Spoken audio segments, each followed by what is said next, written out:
Hi there. Corby Mitleid, your no bullshit psychic. Yeah, we lost in the Senate today by a squeaker.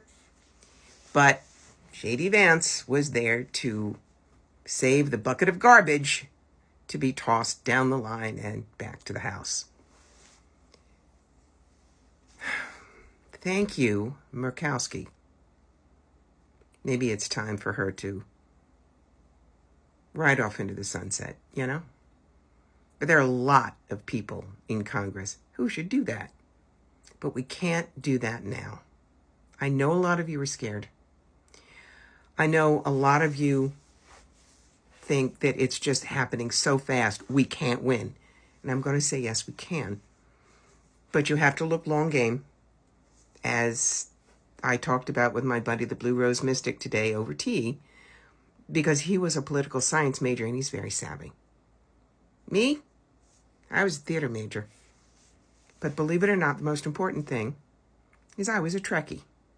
What do I mean by that? I mean that I sat in front of our black and white television in 1966 for the very first episode of Star Trek. And I have followed it ever since.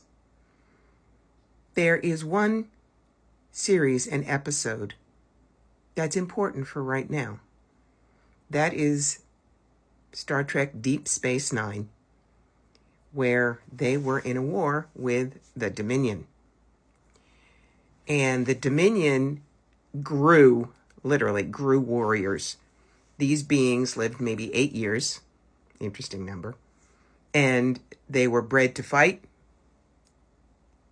All they wanted to do was fight, not necessarily for anything, but just fight. Victory is life.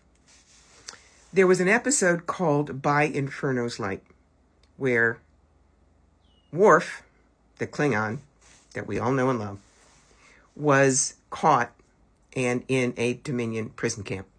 And they thought it was great to have people fight the Jem'Hadar warriors. Those were the monster people. And eventually, nobody lived. They died. They were killed because they weren't as powerful as the Jem'Hadar warriors. Except Worf. Worf kept fighting again and again and again and again. Wouldn't give up. Cracked ribs. Bad wounds. Till finally they set him up against the chief Jem'Hadar. And Worf still wouldn't give up. He was crawling to the post you had to touch to say you were still in the fight.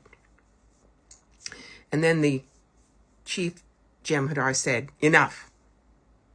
I yield." And everybody looked at him. Jem'Hadar don't do that. And he said, "This is a valiant warrior. I could kill him, but I wouldn't win.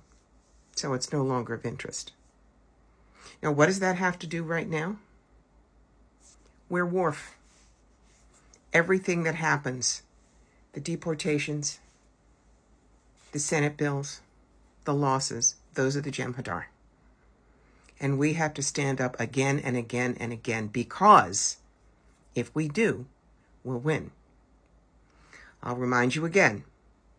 World War II was 4 years. Civil War was 4 years. Revolutionary War was 8. We're only about 6 months in. I do not believe it's going to go on for years the way they did. But what I'm telling you is it's not the end. It's not we lost. We get up. We tap the pole that says we're still alive. And we fight again.